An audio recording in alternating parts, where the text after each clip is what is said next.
tanawin dito sa amin sa Kandihay Fall. Yan, vlog for today. Yan doon. May puntahan po kaming magandang lugar sa ano, dito sa Kandihay.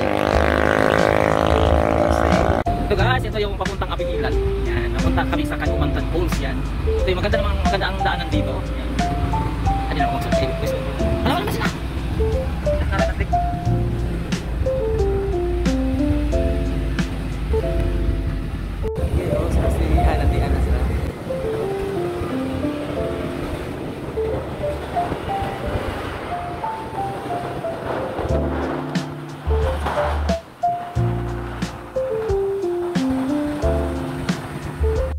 Nakapugod lang ikaw na una ko.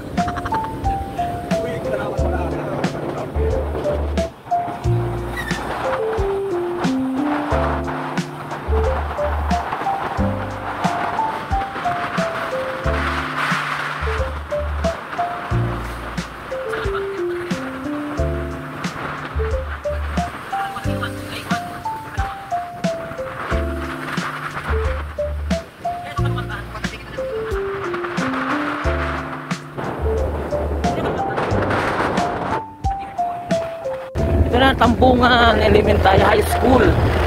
Ano yung high school dito sa Tampungan? Ito yung Tampungan, mga minamahal. O, tinan mo, napakaganda. Oh, grabe. Ay, nasa paan namin ang Tampungan.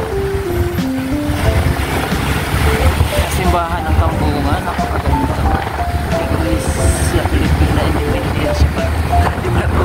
Di pala ito Katolik.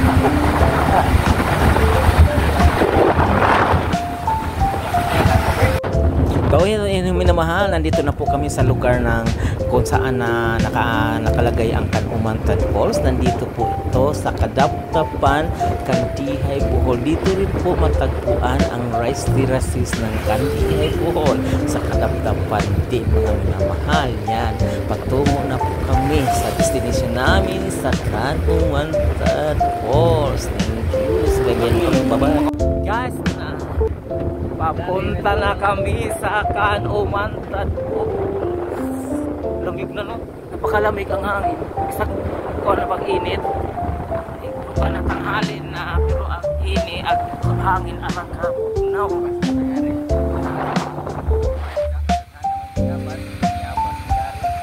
Ano na ba katugtungan diri ha? Hinay-hinay ha? Ito na mga minamahal ha, napakatarik talaga ang daanan, kaya nga ingat-ingat sa pag-drive at para maiwas sa disgrasya. Okay? Ano, nagkasada dito na kalabo. Napakaganda ng mga kalsada dito sa Kanumantan. Papunta Kanumantan. Hindi ba pwede ang mga 4-wheel na? Pwede man yung daon na, katungwa ba yun na nakanubi na nga lupa.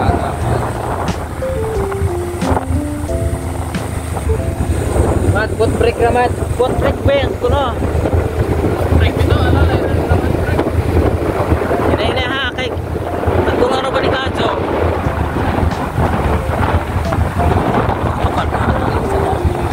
Guys, papunta kami Kanumantan sa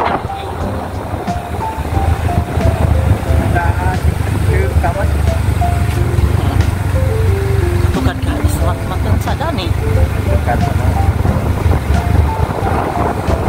Ito na mga naman ha, napakatarik talaga, grabe tarik, ingat-ingat lang talaga. Pero okay na, nakatakot, ingat pinakabuhan ako. Natarik talaga mga minamahal ha, ingat-ingat kayo po nandito kayo, okay? Nagbiyabas na kita ni alaga na gumikuha nataming nangan ni me di man ni ay libre man o parang kasi ka ito karoon yan ang Kanumantan Falls mga minahal. Tinan mo o yan guys, yan ang aming sinasadya dito guys, na maglakad na lamang ko doon naman na dyan maglakad tayo yan na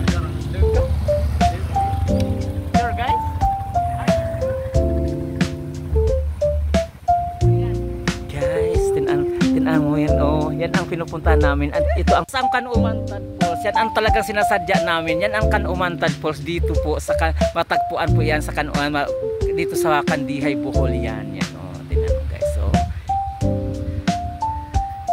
guys, ito po yung bago kayo mapunta doon sa falls guys. Ito yung may mga assistant nag-a-assist sa atin dito. Yan ang kanilang mga tindahan guys. Yan guys. So dito yan, bago kayo magpunta doon sa may falls talaga yan. Ito yung napakalinis guys, napakalinis yan. Dito yun, oh yan, napakalinis dito mga minamahal. Dami sila, talagang kumpleto sila sa mga dito. Yan, punta na tayo dito. Yan guys. Oh, dito yun, oh. Ito yung nila dito. Napakalinis, napakalinis dito mga minamahal dito, oh. Mayroon pa ditong CR, napakalinis dito. Yan. Napakalinis mga may. Ito yung CR nila, napakalinis. Yan, talaga may mga maintenance talaga dito. Ayun yung mga daanan dito. Yan guys, dito yung sa Kanumantad Falls. Yan talaga ang yan. Ito yung entrance dito ha. Magbabayad tayo doon pa sa doon pa sa kanilang barangay, magbayad tayo ng entrance fee dito. 30 pesos is bawat isa. Okay sa yan, napakaganda ang dito, napakalamig ang hangin dito guys, napakalamig ang klima dito, maramdaman mo talaga ang lamig guys. Guys and guys yan po, ito yung daanan papunta doon sa may falls talaga, napakalinis talaga.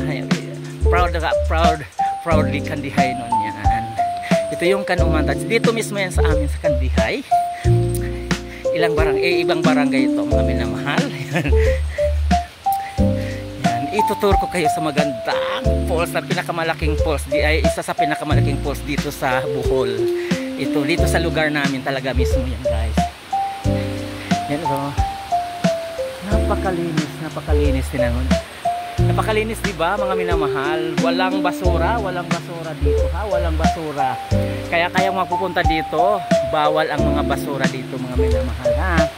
Nakita nyo ba ang nakikita ko? Ayun na.